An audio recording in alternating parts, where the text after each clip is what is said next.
What's up, everybody, and welcome back to the channel today for another review. Because Lucas and I, we're going to be reviewing the new film Plane, which is coming to theaters January 13th.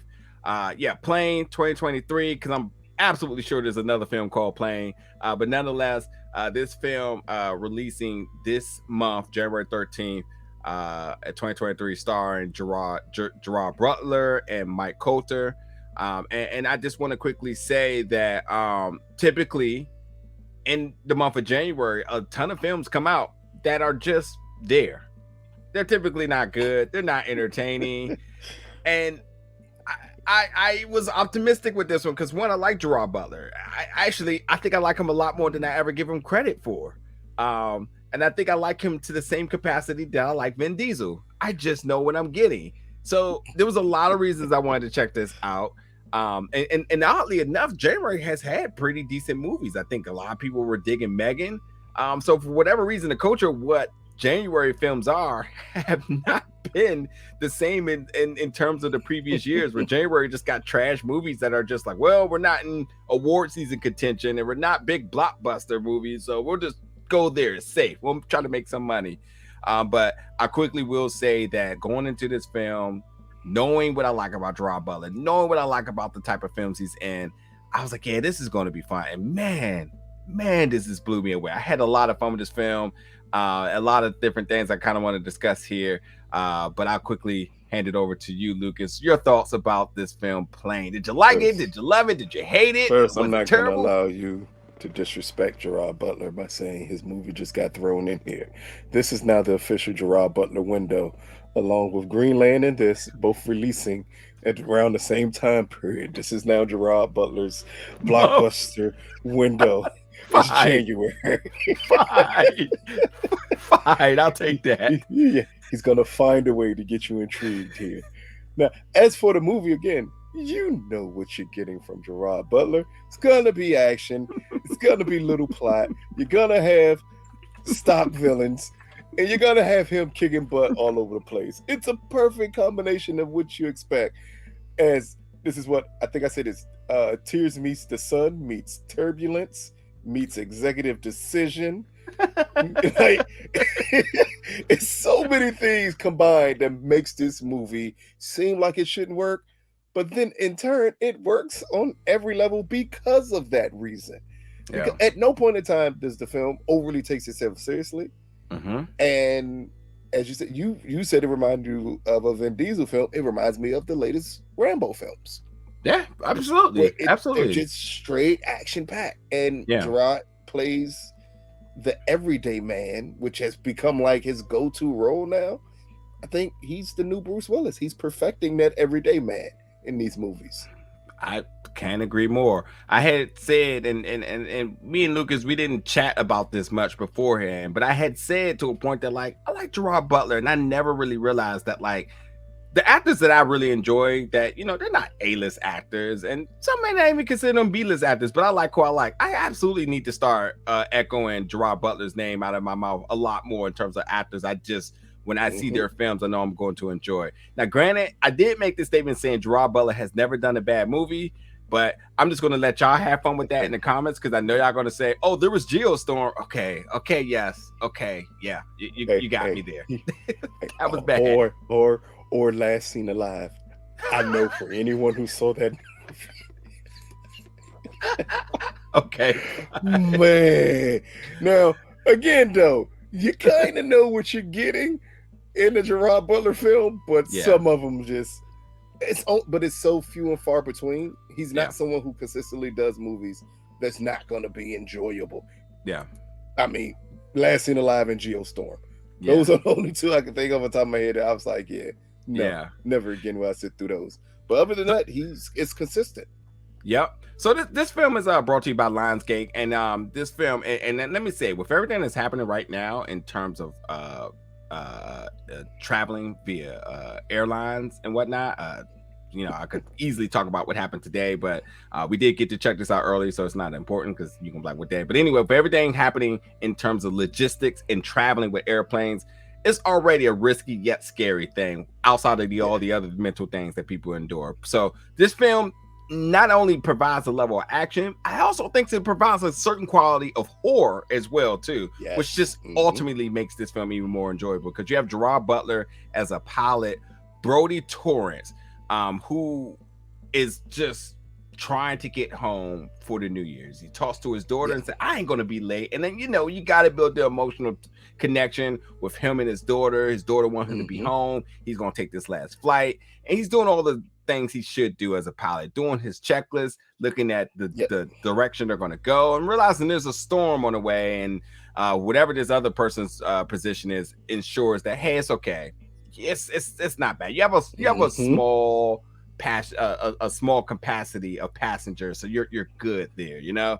On this flight, you have Mike Colter's character as Louis, who is a passenger. He is a prisoner that is being transported on the plane. He's being accompanied by the FBI. So he sits in the back of the plane, and this is probably a 150 seat passenger plane, and there's probably only 10 people, and he's the only person that has somebody sitting right next to him, and it looks hella odd. Yeah, this looks hella odd, but because he's a threat. And Brodie also wasn't aware that this was going to happen to him, but hey, you know, he's motivated to get the folks where he needs to go, and obviously getting home. He goes and the flight goes, and they hit the storm, because yes, the storm is there, and they lose all communications, which has them to do an emergency landing in the Philippines, and they land in a part of the Philippines that's completely dangerous. And now that he's there in hostile territory, he has to not only continue the motivation to want to get home to his daughter, but protect his passengers for the imminent threat of the people of the land. So the plane was lost over the Philippines. They lost all communication because of the storm, and now it's up to him, who isn't just a regular pilot, which you're going to discover very early as they start to review some of his records, and they see some of his previous incidents. So I understand that, like, listen, it's Gerard Butler, so you know he's not going to be some innocent bystander, but like they make it work. They make it work, you know. So yeah, the plot's simple, easily digestible, nothing that's reinventing the wheel here. And you're just here for the actions, and you're here for, I thought the action scenes were done really well in terms of the gunfights. And then when you got to the heavy artillery, that was done really well. I thought the combination of the CGI wasn't overdoing. I actually thought that the CGI, especially in terms of looking the CGI used for the plane and transporting and landing, also gave me like high anxiety, because again, it's the relation of saying, like, man, that was me on the plane. And granted, when they were dealing with the turbulence, I was feeling sick to my stomach, because I was like, if that was me, I do not know what I would have done. So like, again, a good balance of action and horror for folks, the surrealism in horror. And I just think that this came all well together. And I think with Gerard and Mike leading the front here, I think that, like, the time passed, and before you know it, the film was over. And the film doesn't end in a very much like happy resolution in terms of like, yay. It ends in a way of just like, okay, we did what we had to do before the film's over here. So I liked it. Straight to the point here with this one. What's your thoughts, sir? Well, first, let me say, it's been a while since we've seen a plane movie with a criminal on a plane. Those are the best ones. It's when you get a criminal on a plane that should be full and is almost empty. Even better, because then you know foolishness is about to occur here. But I did love the point that they brought the plane down, and it wasn't in a terrorist way. It's like, nope, this is a natural accident that you can't, because that's what actually leads to the fear element of this. Like, it's easy if, okay, he has partners on board and they took down the airplane. No, just an electrical failure from a storm. Like, oh shit, they must be on Spirit. Like, it's something of that nature that intrigues you, because everything that happens is natural until they land in the Philippines. And then that's when you get the group of insurgents who decides to come along and kidnap everybody. This is an old school action film. Yep. And that's what makes this film work. It gives you the same tropes that you may have become accustomed to, which is the prisoner airplane, which is the pilot that must defend his crew, which is the POC villains of the film. Like all of that fits into a stereotype of what an action film is. So it gives you those 90s vibes to this film.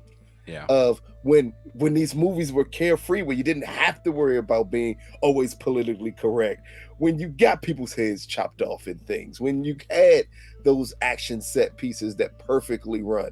As you said, I love the scenes of them trying to save everyone, because it did remind me again of a Tears of the Sun, and I'm like, great, like this is a heck of a team up. For even when you get to the realization, like, okay, we're gonna have to get a team up at some point here, and it works though. Every part of it works, no matter how silly it may come across, or you thinking there's no way this should be enjoyable, but all of it works for those reasons, because it comes across as an old 90s action film led by Gerard Butler and Mike Colter, and their chemistry is what makes this film go down a lot smoother than it should. Yeah, because even from the beginning, it didn't come across as like a mismatch of personalities here. You kind of understood everything you needed to understand about the pilot and this prisoner and their mindset, especially with Gerard's character and the crew, and how he's willing to do whatever he has to do to save people. It just works. In the end, it works. And it works because it gives you real life fear. Yeah. Because who doesn't have a fear that a plane can fall out the sky? And what would you do? That's what makes it work. Exactly. If you landed in a place like this, what would be your next actions? Yeah. Or I love the point they say, no cell reception, things of this nature, a power outage on a plane. All that's perfect to make a plot go along. Yeah. And so much happens in the first 25 minutes of this film. Like, again, this film gets right to the point. It's an action film, and it doesn't try to build up this plot into some big fluffy cake. It tells you exactly who these characters are and gets right to it. Another person I need to mention, because listen, it ain't Gerard Butler unless he's somehow, some way involved in a project that has a president in it. Because yes, my man Tony Goldwyn from Scandal, whose President Fitz is in this. He plays the character David Scarsdale. That's the character you chose to pull up from Tony Goldwyn. Sure. Yeah. Fitz. Yeah, exactly. He specializes in corporation strategy and crisis management. So you do have a team of folks who are analyzing what's happening and figuring out the best methods of survival and PR. And there's a lot of personalities in this room, and Tony does a fantastic job as his character David, giving us added, should I say, added intensity for already a very intense moment. So I definitely enjoyed that. Like I said, it wouldn't be Gerard Butler unless he somehow finds his way in the movie with dealing with a president, even if the president's from another show, another timeline. It's a great supporting cast of actors, of names you may not necessarily know, but you know the moment you see him on screen. Another one was Paul Ben Victor, who's also in this film. You will never know his name. The moment he comes on screen, you're gonna be like, "Oh, he's in it. It's official. It's all we need." And he's helping with the plane. Like, he works for the company. The moment you see him, you're like, "Oh shucks, I know I'm about to be in for a great film and a great ride." Like, I love the way they set up the supporting cast here, of giving you those names and those faces of people who you know, that these type of movies fit the mode of the things that they do and the things they do well. So again, it's just another element you add to a movie like Plane. Yeah. And also too, I just want to mention that when you talk about Mike and Gerard's characters, because those two are taking the lead into protecting the characters, but also we learn a lot more about Louis, the character Louis, to the point that the way how this character arc works with it leads me to think that there's potential for something that they could possibly want to do more with this, because he has should I say, he has a background, but also he has a little bit of exposing of other things that happen. I very much want you all to, I'm hinting at something for you all to keep your eye out to, because I think he uncovers more than what's beneath the eye in this plot, which is interesting because they left small breadcrumbs in case they wanted to do more if there need be. And I thought it was interesting. So understanding, like, Mike doesn't have a lot of lines in this film, but he has a lot of action, which the action choreography is amazing. Like, as I said, with the gunfights, the artillery, and even the folks on the receiving end, folks who's being tossed around and exploded, and then the explosion and everything is done really well. But I really do think that like they left small breadcrumbs in case they wanted to do something more with this character, because the resolution with this character is I had to go back and watch a few times, because I was like, that did I miss something? And I was like, okay. Which to this point, by that note I just said, you absolutely want to check this out in theaters. We got to see it digitally, but I think this movie absolutely deserves to be in on a big screen with the explosions and all the different effects and whatnot. I enjoyed it obviously on the small screen, so I know you will enjoy it on the big screen as well. I think it has a lot of rewatchability because it's just that seamless of a film. As you said, classic action film that's from point A to point B, and none of all of that. Just it does what it does, and maybe they'll do something else. And by the way, while I'm at it really quick too, a shout out to the good folks for getting me some swag for the Plane film as well too. So I haven't even got to open this up yet, but I just thought about it since I'm doing a review. I might as well show that right now. So anything else you want to add before we roll out on this one? Hey, just sit back and enjoy. That's it. This is very simple. It's a very simple film to enjoy. It's a very simple plot here. It's Gerard Butler. It's a plane. It's terrorists. It's Michael. Yeah. Like, I don't understand what else you would actually need from a film. Does that say Frontier Airlines? Oh, Trailblazer Airlines. Oh yeah. I got this.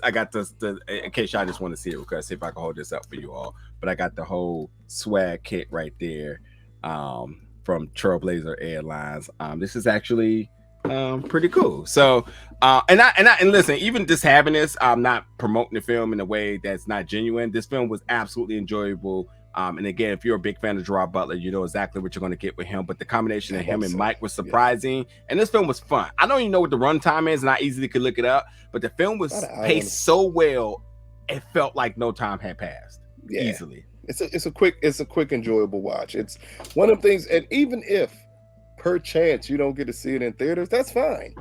This is one of the films where, to me, I think it can be equally enjoyable at home and in theaters. Yeah, absolutely. Like it has the replay value that kind of fits with the home market, because that's where I think Gerard Butler makes his money at. That's where he makes his bread and butter, is that he's the king of home markets. If I told you I've seen Greenland 8 times, how have I seen Greenland 8 times? I had the slightest idea, but I can manage to watch it every time it comes on. And Plane is that type of film where no matter what point you probably pick it up, you're going to enjoy watching it.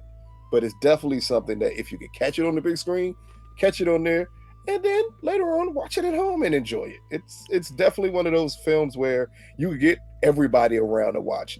It's the old school films that we don't get to see too much more anymore, of those lower budgeted films, but the ones where like the mom, your children, the uncles, the grandparents, everybody will sit back and enjoy a film that has a lot of action. It's not overly gory, not overly bloody. All of that's unnecessary. Not too many unnecessary uses of language in it, and it still works, and it still becomes enjoyable for most people to sit through. That's right. Folks, check it out in theaters January 13th. Once you do, folks, jump in the comments, let us know your thoughts about it, and stick around because we've got many more reviews and other content coming to you real soon. Thank you so much for watching tonight, folks.